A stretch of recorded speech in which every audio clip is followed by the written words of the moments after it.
은혜 받으실 하나님 말씀 봅니다.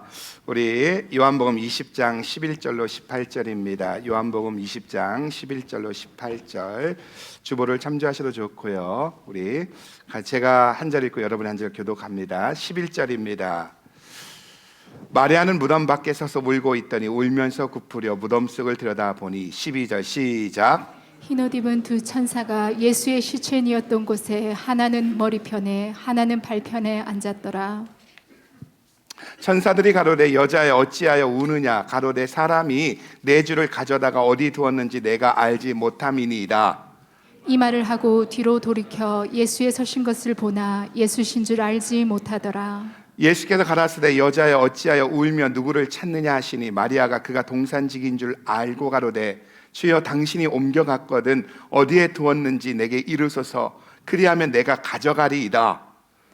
예수께서 마리아야 하시거늘 마리아가 돌이켜 히브리 말로 라보니여 하니 이는 선생님이라. 예수께서 이르시되 나를 만지지 말라 내가 아직 아버지께로 올라가지 못하였노라. 너는 내 형제들에게 가서 이르되 내가 내 아버지 곧 너희 아버지 내 하나님 곧 너희 하나님께로 올라간다 하라 하신대. 막달라 마리아가 가서 제자들에게 내가 주를 보았다 하고 또 주께서 자기에게 이렇게 말씀하셨다 이르니라. 아멘. 오늘 함께 예배드리면서 잠깐 소개합니다. 우리 달라스에서 방문해 주셨습니다. 우리 한기덕, 우리 김미경 성도님 손만 좀 잠깐 들어봐 주시겠습니까? 예, 어디 계시나요? 저쪽에 주의 이름으로 환영합니다. 우리 김재영 성도님의 아버님 되시는 우리 김우경 목사님과 우리 또 남동생 김재환 우리 형제님이 방문했습니다. 예, 어디 계시죠? 예, 주의 이름으로 환영합니다. 예, 감사합니다. 그리고 예, 우리 이준기 성도님 방문해 주셨습니다. 어디 계신가요? 예, 주의 이름으로 환영합니다. 감사합니다. 예, 우리 알렉스 우리 성도님의 아버지이시며 어머니가 방문했습니다. 우리 노동한 집사님, 노은희 집사님, LA에서 오셨네요. 어디 계시죠? 예, 주의 이름으로 환영합니다. 예. 우리 노 집사님 할아버지 되십니다. 축하해요. 예. 우리 이 시간 다 같이 자리에 일어나 전우자고 다니면서 10명이 축복하며 인사했으면 좋겠어요. 당신은 주 안에서 잘 될 수밖에 없습니다.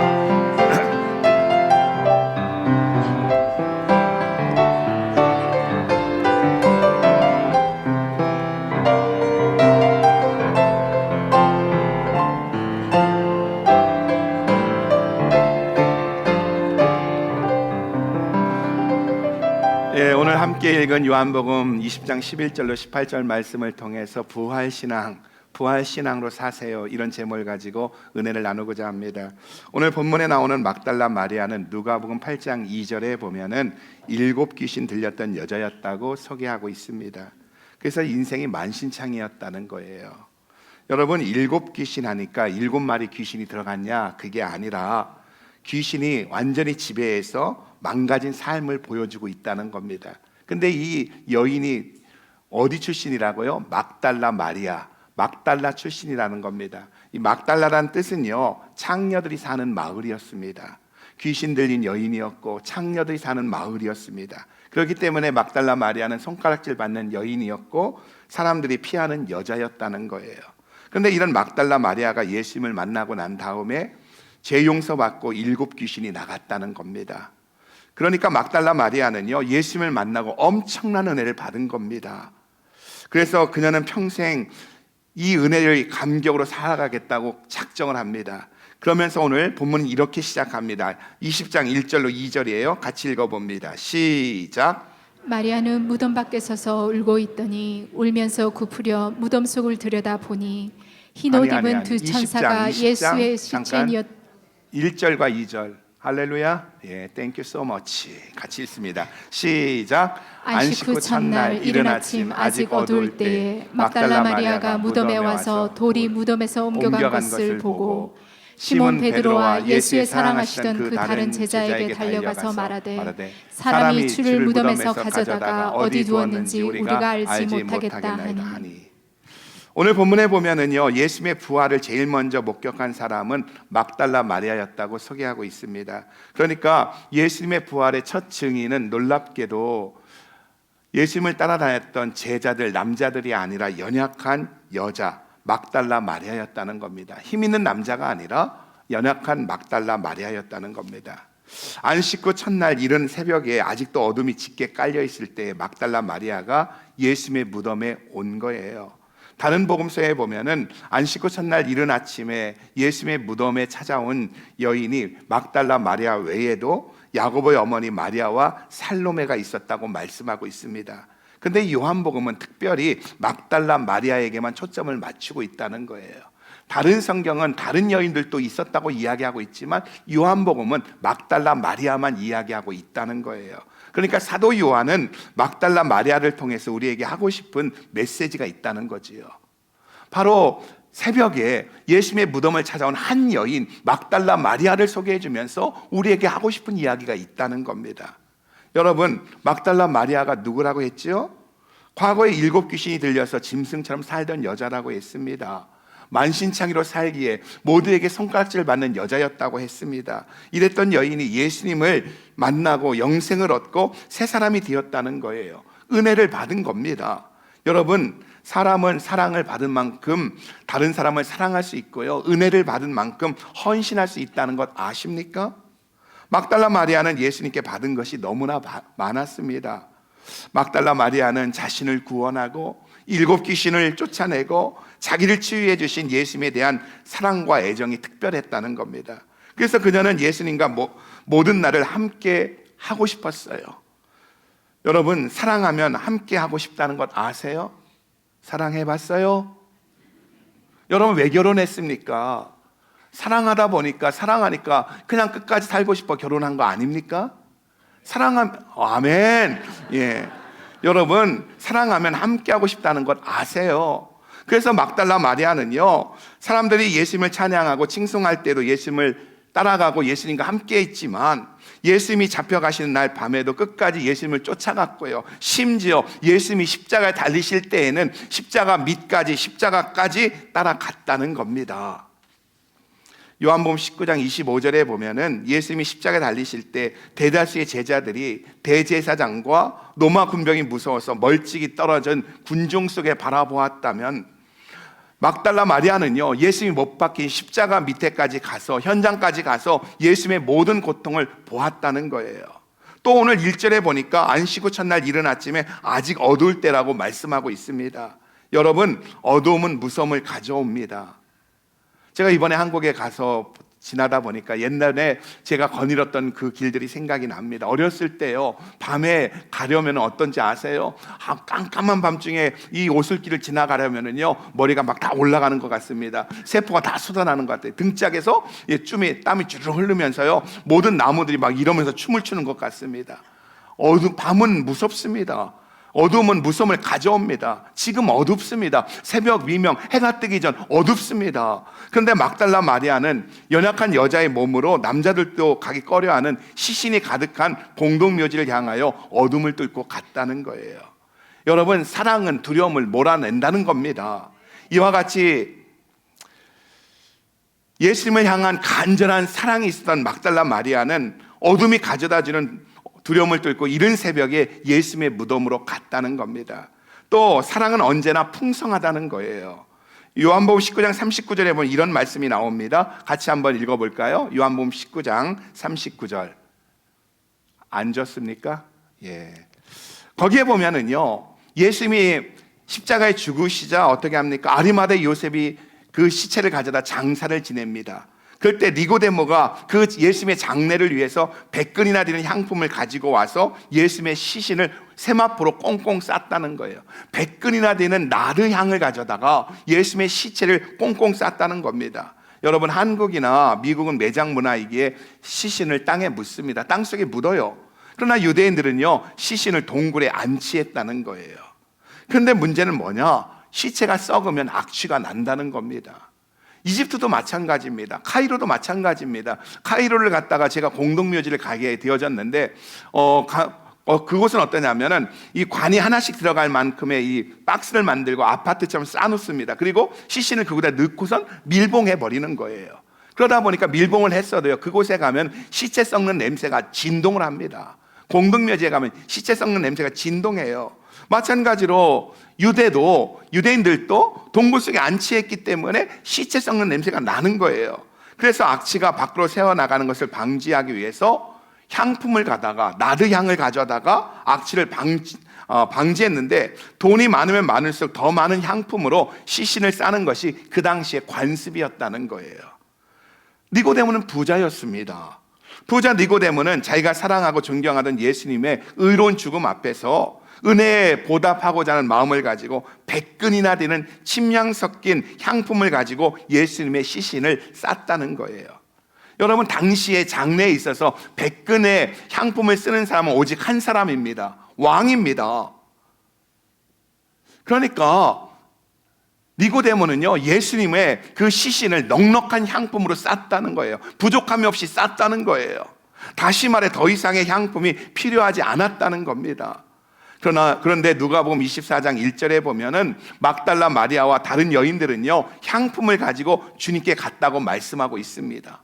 이미 니고데모가 100근이나 되는 향품을 가지고 넉넉하게 예수님의 시체를 쌌는데, 막달라 마리아는 또다시 향품을 가지고 예수님께로 갔다는 거예요. 무슨 말입니까? 막달라 마리아는요, 누가 어떻게 얼마를 쌌는가에 관심이 없고 내가 주님께 드릴 것이 무엇인가에만 초점이 있었다는 거예요. 누가 얼마를 어떻게 헌신했느냐가 중요한 게 아니라 오늘 내가 주님 앞에 드릴 것이 무엇인가, 내가 주님 앞에 사랑을 표현할 것이 무엇인가, 여기에만 초점이 있었다는 겁니다. 사랑이 그렇습니다. 부모는 사랑하는 자식에게 그 무엇도 아까워하지 않습니다. 오히려 더 못져 안타까워하는 것이 부모의 마음이고 사랑이라는 거예요. 이번에 저희 어머니를 방문하면서 저희 어머니가 요즘 좋아하고 드실 수 있는 게 두 가지입니다. 드래곤 프루트 용과 아니면 카스테라라는 거예요.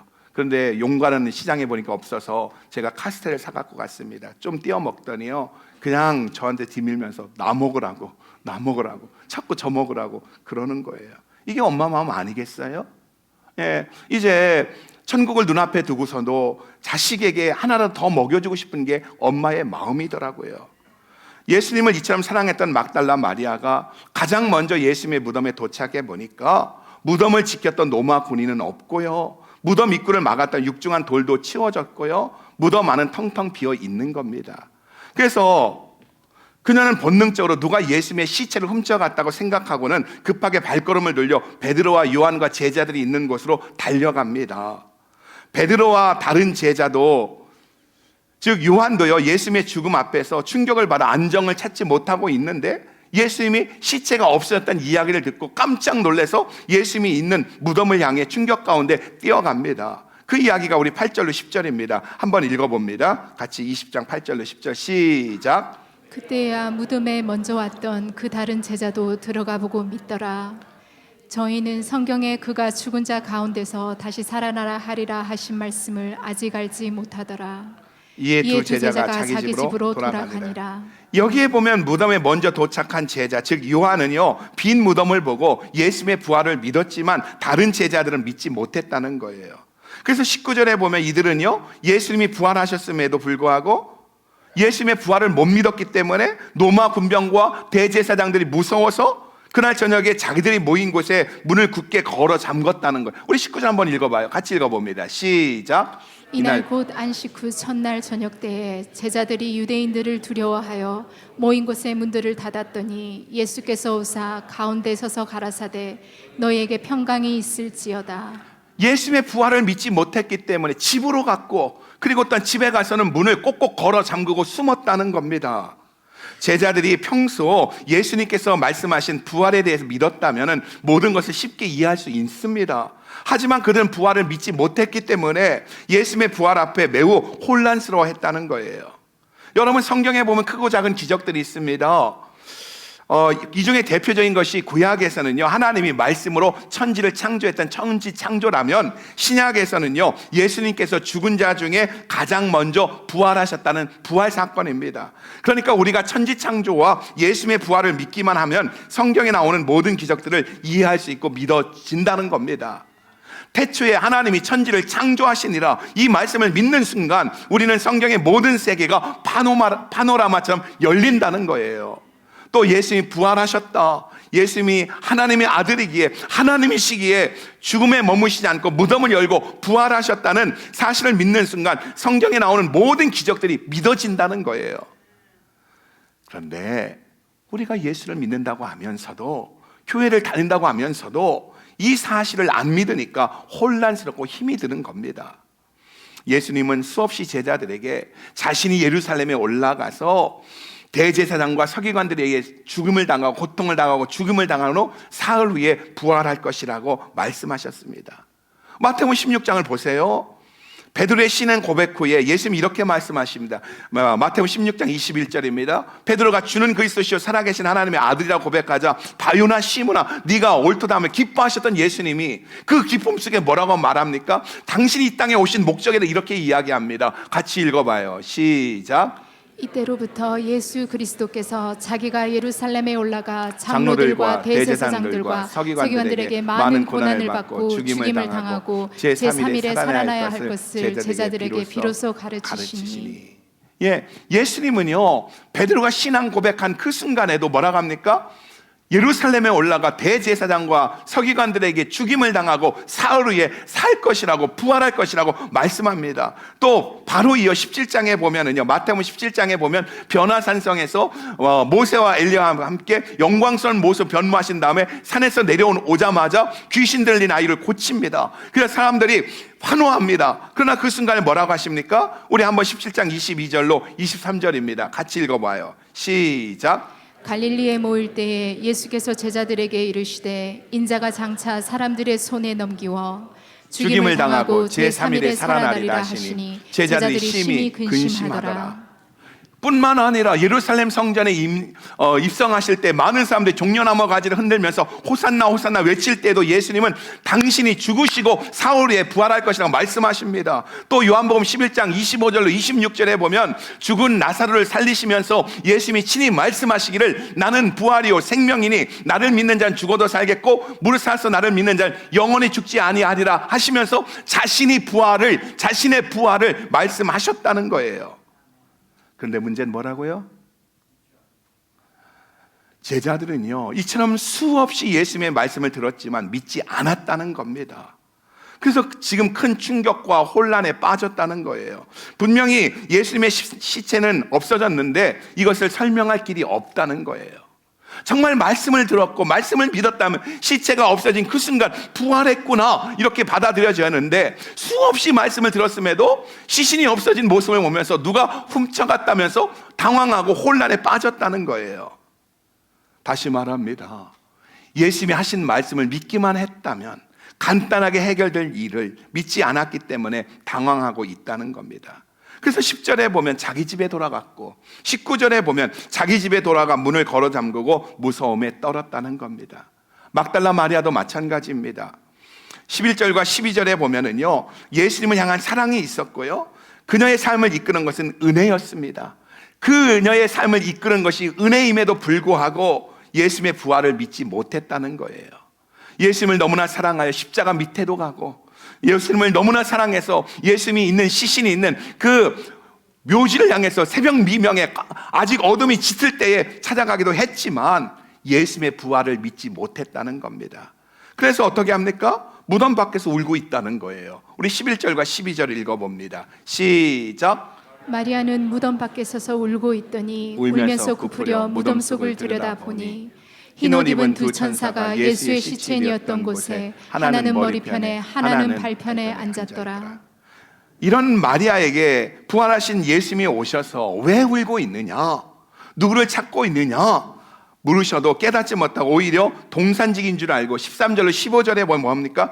당신이 시체를 옮겼으면 어디에 놓았는지 말해달라고 합니다. 지금 막달라 마리아는 부활하신 예수님이 말씀하셔도 부활하신 예수님을 알아보지 못하고 있다는 거예요. 그렇게 예수님을 사랑해서 십자가 밑에까지 따라갔고 무덤까지 갔어도 부활하신 예수님을 알아보지 못하고 있다는 겁니다. 여러분, 이것이 영적인 벽입니다. 영적인 장벽입니다. 마치 금식하고 기도하고 철야해도 예수님이 보이지 않는 것과 같습니다. 여러분, 그러면 무서워 도망쳤던 제자들이 은혜 속에 살면서도 예수님을 그렇게 사랑함에도 영적 장벽에 막혀 울고 있던 이 막달라 마리아가 언제 예수님의 부활을 확신하고 부활의 증인으로 산지 아세요? 성경을 계속 읽어보면은요, 천사가 부활의 메시지를 전해주고 무덤에 돌이 옮겨져 있고 그리고 예수님이 누웠던 돌무덤이 비어 있습니다. 예수님이 부활하신 겁니다. 그런데 제자들은요, 예수님이 부활하셨다는 사실이 한편은 믿어지지만 또 한편은 안 믿어지는 거예요. 그렇다고 제자들이나 막달라 마리아가 예수님의 부활을 부인한 것은 아닙니다. 여러분, 누가 감히 예수님의 부활을 부인하겠어요? 그러나 문제는요, 부활을 부인하지도 못하면서도 적극적으로 믿지도 못하고 있다는 겁니다. 이것이 제자들의 신앙이고 막달라 마리아의 신앙이고 어쩌면 이 시대를 살아가는 저와 여러분의 신앙의 모습인지도 모르겠어요. 그렇게 믿는다고 하면서도, 신앙이라고 하면서도 두려워한다는 거예요. 잘 믿고 싶은데 잘 믿어지지가 않는다는 겁니다. 그래서 의심하며 믿고 믿으면서 의심한다는 거예요. 지금 제자들이 그렇게 막달라 마리아가 그렇다는 거예요. 제자들이 그렇고 막달라 마리아가 그렇다는 거예요. 그래서 제자들은 예수님이 부활하셨어도 모두 집에 들어가 문을 잠그고 숨기도 했고요. 어떤 제자들은 옛 직업으로 다시 고기 잡는다고 갈릴리 바다로 갔고요. 또 막달라 마리아는 예수님이 부활하신 빈 무덤 앞에서 방황하며 울고 있다는 거예요. 여러분, 이것이 인간적인 신앙이고 육에 속한 신앙입니다. 하나님을 부인하지도 못하고 긍정하지도 못하면서 부활이 있다는 사실을 믿기는 하지만 신앙생활에 능력이 없다는 거예요. 예수님의 부활이 신앙생활에 전혀 나타나지 않는다는 겁니다. 여러분, 그런데 이랬던 이들이 언제 깨어진 줄 아세요?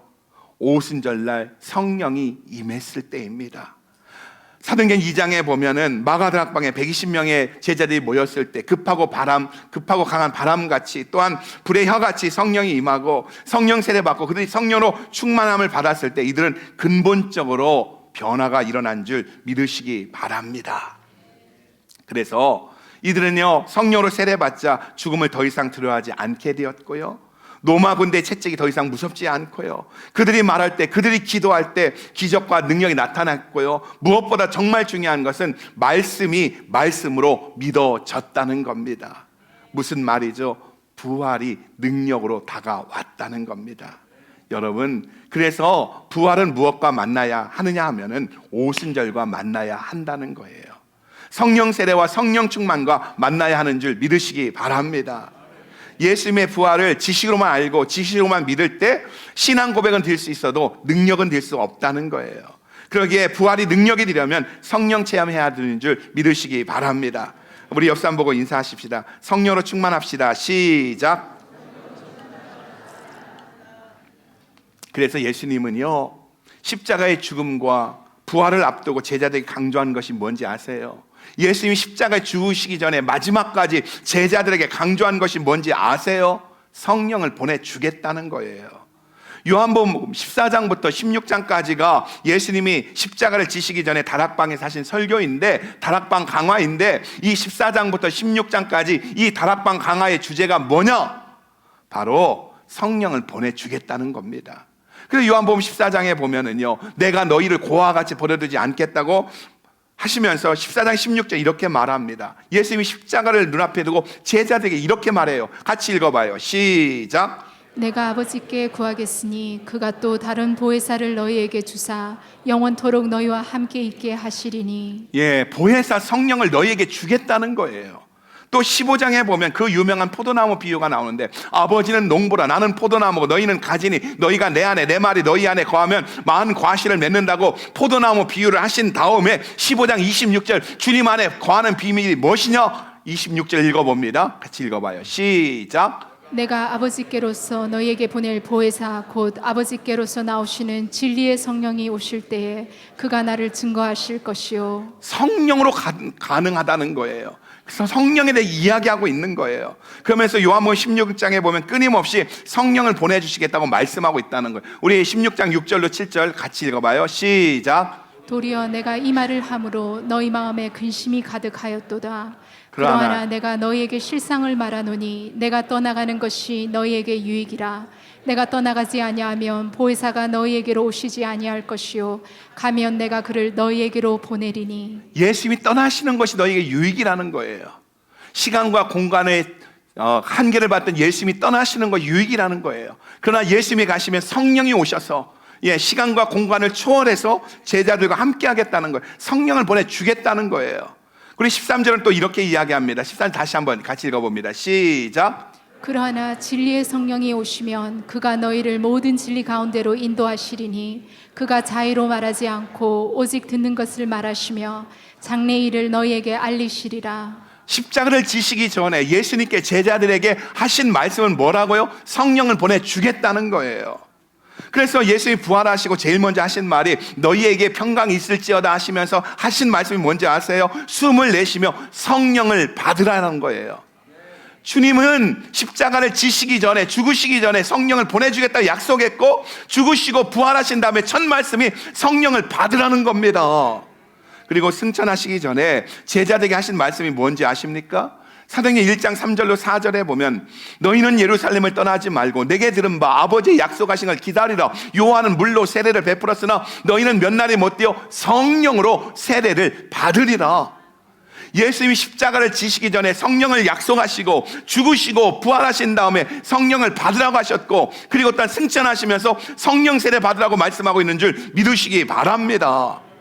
여러분, 그러니까 여러분, 우리가 예수 믿는 것과 성령 세례는 별개인 거예요. 예수를 믿을 때 우리가 성령의 감동으로 예수를 고백하지만, 성령 세례는 다시 우리가 예수 믿는 자에게 능력 있는 삶을 살게 하기 위해서 성령 세례를 주시는 줄 믿으시기 바랍니다. 그래서 예수님이 끊임없이 성도들에게 성령 세례 받으라고 말씀하고 있는 거예요. 여러분, 부활의 능력은요, 우리의 모든 장벽을 허문다는 사실을 믿으시기 바랍니다. 그래서 원수 마귀는 예수님의 부활이 능력이 되지 못하도록 막고 방해한다는 거예요. 마태복음 29장 26절에 보면 예수님이 죽으시고 아리마대 요셉이 예수님의 시체를 가져다가 장사 지내자 대제사장과 유대인들은요, 예수님이 평소에 하셨던 말씀, 죽은 지 사흘 만에 부활할 것이라는 이 말씀을 기억하면서 예수님의 부활을 막기 위해 어떻게 한지 아세요? 예수님이 끊임없이 나는 죽고 부활할 것이다, 사흘 후에 부활할 것이다 말씀하셨을 때 제자들은 그것을 믿지 못했지만 대제사장들과 서기관들은 어떻게 했다고요? 유대인들은 어떻게 했다고요? 이 사실을 기억하고는 예수님의 부활을 막기 위해서 세 가지 행동을 합니다. 첫 번째는요, 무덤의 입구를 돌로 막았다는 거예요. 예수님이 묻히신 무덤의 입구를 큰 돌을 굴러다가 막았다는 거예요. 무슨 말이에요? 돌로 막아놓으면 예수님이 부활했어도 못 빠져나오고 거기서 다시 죽으라고 돌로 막았다는 겁니다. 그 무덤 안에서 다시 죽으라고 큰 돌로 막았다는 거예요. 둘째는요, 노마 황제의 이름으로 그 돌에다 인봉을 쳤다는 거예요. 노마 황제의 이름으로 인봉했다는 것은 이 인봉을 떼는 것은 불법이므로 처형한다는 겁니다. 셋째는 그것도 모자라서 노마 군병들에게 무덤 주위를 지키라고 했다는 거예요. 우리가 이 땅을 살아갈 때 믿는 사람들이 당하는 것이 이 세 가지입니다. 저와 여러분이 신앙생활하며 믿음으로 산다고 하지만 우리를 협박하고 우리를 짓누르는 것이 이 세 가지라는 거예요. 어떤 때는 우리 앞에 큰 돌이 가로막고 있습니다. 큰 돌 때문에 못 빠져나갈 것 같습니다. 우리는 이런 상황을 만나면 하나님, 내 앞에 큰 돌이 가로막고 있어야 하면서 주저앉아 버린다는 거예요. 마치 빈무덤 앞에 울고 있는 막달라 마리아처럼 우리가 예수를 믿는다고 하면서도 큰 돌 앞에서 어떻게 합니까? 주저앉기만 한다는 거예요. 또 어떤 때는 인봉으로 우리를 꼼짝 못하게 합니다. 세상의 법칙으로, 또한 환경으로, 주위의 시선으로 우리를 둘러싼다는 거예요. 그래서 우리가 이 인봉을 떼면은요, 죽을 것 같이 느껴진다는 거예요. 그리고 이 시대는 어떻습니까? 이 시대를 지배하는 건 돈이잖아요. 제가 영성일기를 썼는데요, 내가 미국에 왔다 딱 드는 생각이 언제였느냐 하면요, 우동 사 먹을 때입니다. 샌프란시스코 공항에서 우동 하나하고 물 하나 샀는데 25불 달래요. 한국에서 10,000원이면 될 것 같은데 그 순간 내가 미국에 왔구나 하는 게 느껴지더라고요. 여러분, 이 시대를 지배하는 게 돈이에요, 돈. 그래서 우리는 돈이 없으면 죽을 것 같다는 거예요. 마치 노마 황제의 인봉처럼 세상의 법칙으로 우리를 둘러싸고 있다는 거예요. 그리고 더 나아가 군대 힘으로 우리 주변을 둘러싸며 우리를 압박한다는 겁니다. 그런데 부활의 능력이 임하면 어떤 일이 벌어진다고요? 돌은 굴러가게 되고 인봉은 떨어져 나가고 또 군대가 혼비백산에 다 도망치는 줄 믿으시기 바랍니다. 여러분, 부활의 능력만이 이것을 깰 수 있다는 사실을 믿으시기 바랍니다. 오늘 우리 삶에 돌로 막아놓고 임봉해놓고 군대가 지키고 있어 숨이 막힐 정도로 우리를 압박하는 것이 무엇입니까? 예수님이 부활했다는 사실을 알면서도, 예수님이 부활하셨고 나도 부활한다는 사실을 알면서도, 들었으면서도 혹시 무덤에 갇혀서 돌 때문에, 임봉 때문에, 군대 때문에 못 나가요, 무덤이 돌을 막고 있어요, 군대가 지키고 있어야 하면서 하소연하기에 바쁘지는 않느냐는 거예요. 막달라 마리아처럼 울고 있지는 않느냐는 거예요. 평상시 예수님을 따라가겠다고 은혜를 이야기하면서도, 예수님을 사랑한다고 하면서도 결정적인 순간에 부활을 믿지 못했기 때문에 무덤 앞에서 울고 있는 것처럼, 우리가 신앙이 있다고 하면서도 돈 때문에, 돌 때문에, 인봉 때문에, 군대 때문에 꼼짝 못하며 울고 있지는 않느냐는 거예요. 여러분, 이것은요, 우리가 부활 신앙을 체험하지 못했기 때문입니다. 우리 이대용 형제님이 올라오기 전에 소식을 듣기를 교통사고로 인해서 머리를 크게 다쳐서 머릿속에 피가 고여 있어서 빠져나가지 않고 피가 고여가지고 그걸 제거를 해야 되는데, 어제는 피가 모자라서 못하고 오늘은 뇌압이 높아서 못하고, 그런 상황 속에 5분간 호흡을 하지 못했기 때문에 결국 살아나도 이제 식물인간이 되어지고, 그리고 손을 쓸 수 없는 상황이 되어졌다고 해서 권율 목사님이 아침에 갔습니다. 지금 갔어요. 가가지고 호흡기를 떼기 전에 기도하고, 또한 복음을 전하고, 그리고 또한 주님 앞에 가는 길을 정말 돕고 싶은 마음을 가지고 권율 목사님이 갔어요. 그리고 지난주에 제가 한국에서 오는데 또 우리 교회 그 회계 업무를 담당했던, 정말 또 그분도 젊으신 분인데 갑자기 심장마비인지 하늘나라 가셨대요. 근데 우리 엄마는요, 2달 전에 준비하라고 해가지고 내가 가면서 혹시나 몰라가지고 양복을 하나 갖고 가야지, 또 어디 교회도 가서 예배 인도하면 양복을 하나 갖고 가야지 하면서 고르다가 제가 검정색 갖고 갔습니다. 우리 엄마 혹시 또 하늘나라 갈지 몰라서. 근데 우리 엄마는요, 방긋방긋 웃으며 우리를 맞아주시더라고요. 여러분, 이런 이 모든 것이 흔들리는 세상 속에서, 히브리서 12장 말씀처럼 모든 것이 흔들리는 세상 속에서 우리가 믿음을 지키며 신앙을 지킬 수 있는, 이 부활의 신앙을 가질 수 있는 비결이 뭐냐는 거예요. 흔들리는 이 세상의 시선을 두고 기초를 두면 같이 흔들릴 수밖에 없지만, 흔들리지 않는 예수 그리스도 부활에 초점을 둘 때 우리는 흔들리지 않는 줄 믿으시기 바랍니다. 그리고 죽으면 천국이다.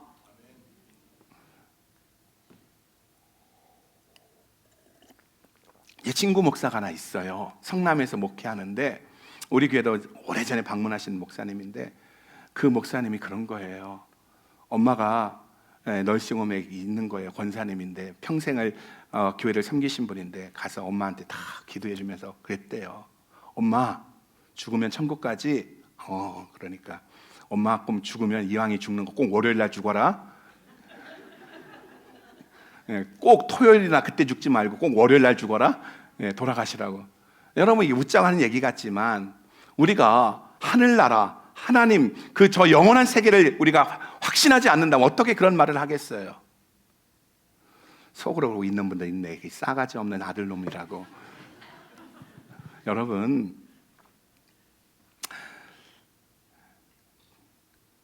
그래요. 우리가 부활의 능력을 체험하기만 하면은요, 성령을 통해서 부활을 확신하기만 하면은요, 돌은 굴러버리고 인봉은 깨버리고 군대도 박살낼 능력이 있다는 것을 확신하게 된다는 사실을 믿으시기 바랍니다.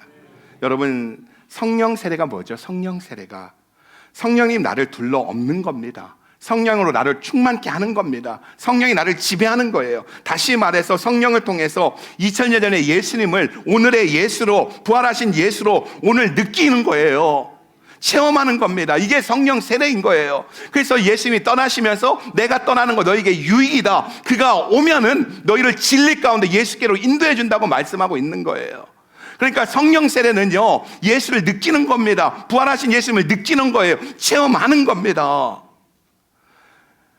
그래서 로마서 12장 13절에 보면은요, 한 성령으로 한 몸을 이룬다. 물론 이게 2가지 해석이 있죠. 하나는 바로 성령을 통해서 교회가 한 몸이다 하는 말도 있지만은요, 우리가 성령을 통해서 예수와 함께 우리가 하나가 되어진다, 그 얘기입니다. 그래서 우리가 성령 세례 받으면은요, 성령 충만 받으면 예수님의 부활이 믿어지고요, 체험되어지고요, 예수님이 나와 함께함이 느껴진다는 거예요. 그리고 예수님의 말씀이 믿어진다는 겁니다. 히브리서 11장 1절에 믿음은 바라는 것들의 실상이요 보지 못하는 것들의 증거라겠는데, 여러분 실상이 뭐고 증거가 뭡니까?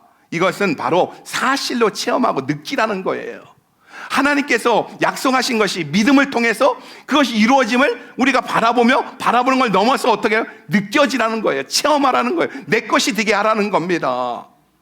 그래서 주님은 끊임없이 말합니다. 창세기 15장에도 아브라함을 이끌고 나가 밤하늘의 별들을 바라보며 밤하늘의 별들을 바라보아라, 동서남북을 바라보아라 말씀하시고 있다는 거예요. 무슨 말입니까? 체험하라는 거예요. 느끼라는 거예요. 여러분, 그냥 피상적으로 교회 다니라는 것이 아니라 진짜 우리가 예수를 믿는 사람이라면 성령을 통해서 2000년 전의 예수가 오늘의 예수로, 부활하신 예수로, 나와 함께 하시는 예수로 느끼고 체험하며 살라고 말씀하고 있는 줄 믿으시기 바랍니다. 이렇게 대제사장과 로마 군인들이요 온갖 것을 방해를 하고 막았는데도 예수님은 부활하셨다는 사실을 믿으십시오. 여러분, 이걸 아세요? 예수님의 부활을 방해하려고 대제사장과 로마 군인들이요 큰 돌을 갖다 놓고 막고 임봉을 치고 군대가 지키게 했지만 오히려 나중에는 이것이 예수 그리스도의 부활을 증거하는 매개체가 되어졌다는 거예요. 바로 인봉으로 치고 돌로 막았음에도 불구하고 예수님이 부활하셨다는 것은 바로 이 인봉 때문에, 돌 때문에 더 확실해진 줄 믿으시기 바랍니다. 무슨 말이죠? 지금 나를 힘들게 하는 것도요, 또한 세상의 방해도요, 결국은 하나님을 드러내는, 하나님의 일을 하는 도구가 될 수 있다는 거예요. 지금 우리가 예수님의 부활신앙을 믿고 나갈 때 내 삶을 도적질하려는 원수마귀가 쳐놓은 그 큰 돌이 있고 인봉이 있지만 결국은 뭐라고요? 이것이 예수 그리스도의 부활을, 예수님과 동행하는 나의 삶을 더 드러내는 도구가 된다는 겁니다. 그러기에 결단코 돌 때문에, 주변의 방해 때문에 떨어져서는 안 된다는 것을 믿으시기 바랍니다. 성령님이 우리 안에서 부활의 능력을 희복시켜 주시기만 하면 말씀이 믿어지고 말씀이 이루어지고 예언이 성취됨을 믿어지게 해주시기만 하면은 우리가 모든 것을 합력하여 선을 이루는 줄 믿으시기 바랍니다. 그래서 히브리 기자는 히브리서 10장 38절 이렇게 말합니다. 오직 나의 의인은 믿음으로 말미암아 살리라. 또한 뒤로 물러가면 내 마음이 저를 기뻐하지 아니하리라고 말씀하고 있다는 거예요.